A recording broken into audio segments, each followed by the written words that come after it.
চিংড়ি মাছ দিয়ে পুঁই শাকের চচ্চড়ি বানিয়ে ফেলুন এভাবে, খেতে লাগবে অসাধারণ।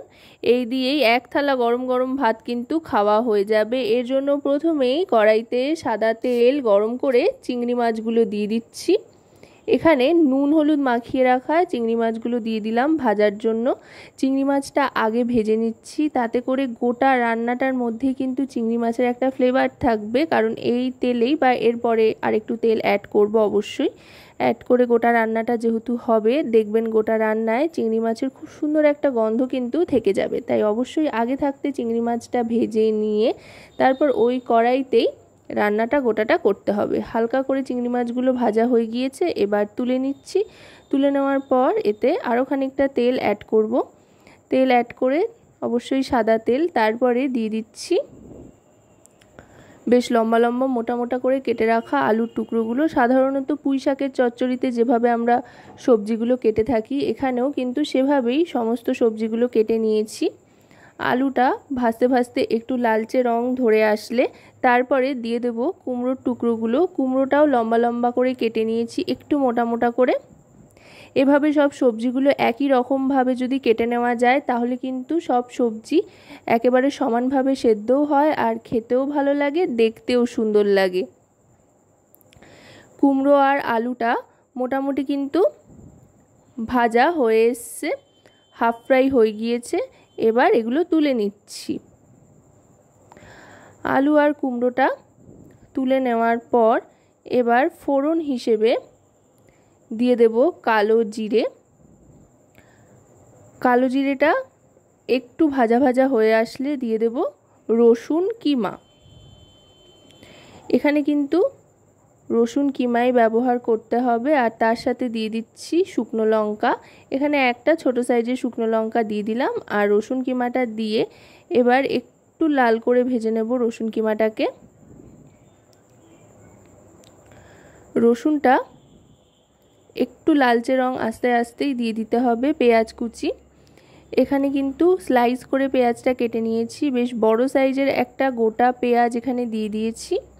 এবার গ্যাসের ফ্লেমটা মিডিয়াম টু লোতে রেখে পেঁয়াজটাকে ভাজতে থাকতে হবে। পেঁয়াজটা ভাজতে ভাজতে দিয়ে দেব হলুদ গুঁড়ো।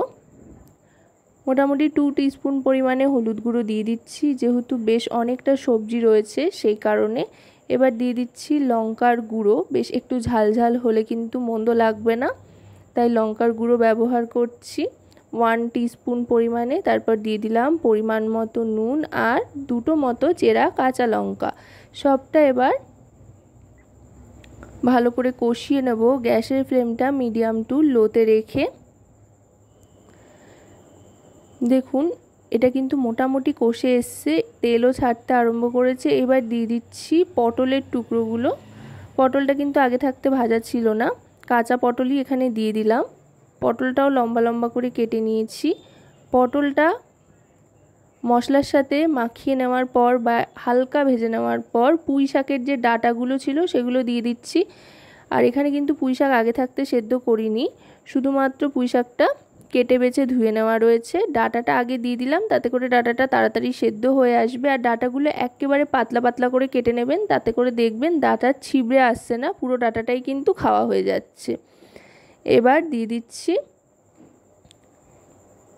আলু আর কুমড়ো, যেটা আগে থাকতে ভেজে রেখেছিলাম।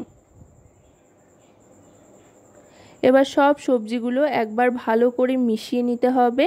গ্যাসের ফ্লেমটা মিডিয়াম টু লোতে রেখে, যেহেতু অনেকগুলো সবজি একটু সাবধানে নাড়াচাড়া করতে হবে, তাই গ্যাসের ফ্লেমটা মিডিয়াম টু লোতে রেখেই করতে হবে। এবার দিয়ে দিচ্ছি পুঁই শাকের পাতাগুলো দিয়ে আর বেশি নাড়াচাড়া কিছু করব না, জল ঠলও কিছু দেব না, ঢাকনা চাপা দিয়ে দেবো গ্যাসের ফ্লেমটা লোতে রেখে। এবার কিন্তু সবজির জলেই এটা মোটামুটি সেদ্ধ হয়ে নরম হয়ে আসবে।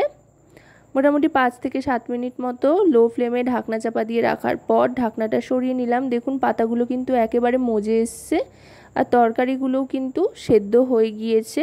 এবার যেটা করতে হবে, একদম ধিমে আঁচে আস্তে আস্তে এটাকে নাড়তে থাকতে হবে আর কষাতে থাকতে হবে। তাতে করেই দেখবেন দারুণ সুন্দর একটা টেক্সচার চলে এসছে আর দারুণ সুন্দর একটা গন্ধও ছাড়তে কিন্তু আরম্ভ করেছে। আস্তে আস্তে সবটা মিশিয়ে নিচ্ছি। মেশাতে মেশাতেই এবার এর মধ্যে দিয়ে দেব আগে থাকতে ভেজে রাখা চিংড়ি মাছটা। আশা করব রেসিপিটি আপনাদের ভালো লাগবে। ভালো লাগলে অবশ্যই রান্নাবাটি চ্যানেলটিকে সাবস্ক্রাইব করে লাইক শেয়ার কমেন্টের মাধ্যমে আমাদের পাশে থাকবেন, আর পাশে থাকা বেল আইকনটি অন করে নেবেন সবার আগে সমস্ত রকম নতুন রান্নার নোটিফিকেশান পাওয়ার জন্য। কারণ আপনাদের জন্য, আপনাদের নিয়েই কিন্তু আমাদের চ্যানেল রান্নাবাটি।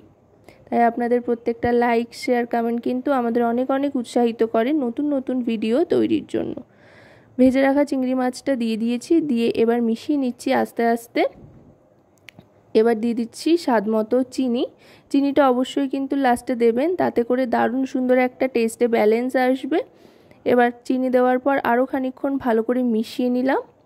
দেখুন দারুণ সুন্দর একটা টেক্সচার কিন্তু চলে এসছে। এবার এটাকে 1 মিনিট মতো স্ট্যান্ডিং টাইমে রেখে সার্ভ করে দেবো খাওয়ার জন্য।